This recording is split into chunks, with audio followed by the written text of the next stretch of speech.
Joining me to get the latest is One Nation Chief of Staff James Ashby joins us each Friday, and founder of the PR Council, Christy McSweeney. Christy and James, welcome. Great to see you again. I guess I can start with you, James. You heard that editorial I had there. Does it look to you like history's about to repeat itself? Oh boy, doesn't it what? It starts with 12 and as we saw under Gillard and Rudd, it ends up being 50,000 or even potentially more this time around, because let's face it, we don't have the same luxuries that we did back under the coalition government to be able to put these people in long-term offshore detention, let alone detention even here in Australia. So this is a big, big concern when you've got a Labor government more interested in protecting its reputation than it is protecting our borders here in Australia. And the one thing we do know is that the government at this present moment have said, look, none of these people will be given permanent residency in Australia. What a load of rubbish.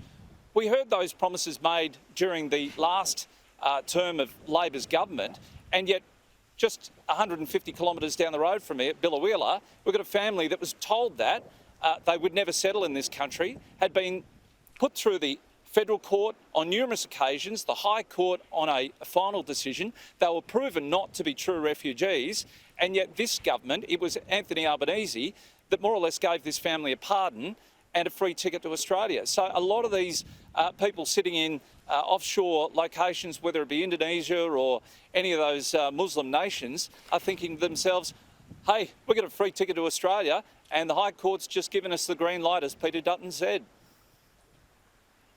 Well, Labor has obviously copied the former government, the former coalition government's practice of not telling us anything about on-water activities, as they put it. But I think the Australian public, Christy, at least needs to be told, does it not, whether these people are fishermen or whether they're asylum seekers who've been brought here by people smugglers. We at least need to know that, don't we?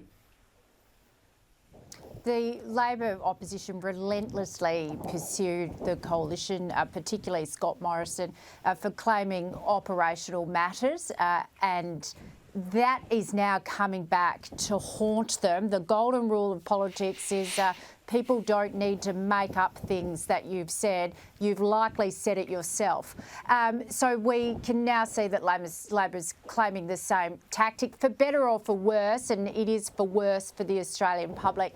Labor's been caught flat-footed on the issues of detention, of immigration, of border protection. We know it's very difficult for them. We know the left of the Labor Party has been scratching at the surface of Labor's bipartisan resolve with the coalition to support border protection and detention. And now, of course, we have a left-dominated caucus. Those cracks are starting to show. The Attorney General has spent the last 6 months trying to negotiate legislation for a referendum that never came to pass. And so that is where Labor's legal focus has come to at the moment. And again, they have not been concentrating on immigration and border protection. That's been very, very clear, and the Australian public will be asking questions around what the priorities are. James, it's really interesting, isn't it? The same old names keep coming back. I mean, you've got Dreyfus, you've got Tony Burke, you've got Anthony Albanese, and of course Kevin sitting over there in Washington. I looked back over when that actual incident took place, where that boat broke apart on Christmas Island, and I think that was a pivotal point in this whole discussion about whether people had a right to come here as refugees or not. But they're all back again, the same people who screwed it up last time are in charge and again. Well, this is typical of Labor. They never learn from their lessons. The other issue that I see is until we have a change of government, this won't end. Steve, it really won't. Peter Dutton is the only person to speak with authority on stopping the boats illegally arriving here in Australia. The coalition have got formed. They at least stopped the boats. Yes, we had put people into offshore detention centres that cost Australians tens and tens and tens upon tens of billions of dollars. And unfortunately, we all had to pay that. But it would have cost us a whole lot more if we continued to allow them to come.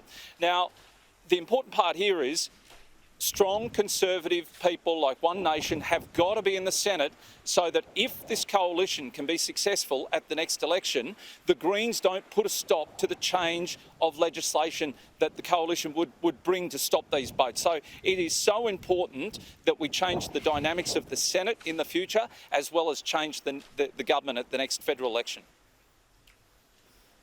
Chrissy, you're an expert on messaging. The PM went to that last election and he pledged to restore integrity to politics. Now, it's clear that he's not come anywhere near fulfilling that promise. He's been accused of misleading us all over claims he'd not taken leave this year. He's been called out for hypocrisy on his assertion that he doesn't talk about private conversations with world leaders. Australians, do you get a sense that the trust that was so pivotal to Anthony Albanese getting elected, because people had been turned off Scott Morrison, is sinking away at a rapid rate?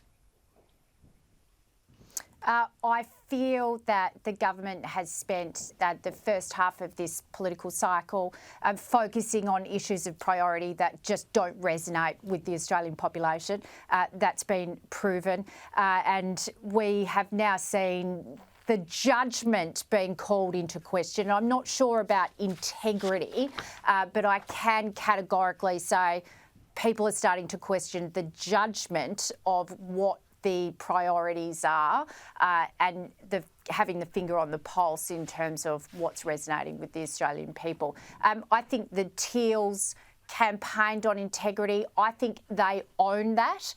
It's very difficult for major parties to own integrity just because they are major parties, and they do have to deal with minor parties, particularly in this constant cycle of minority governments or very close to it that we have been seeing in Australia over the last 10 to 15 years.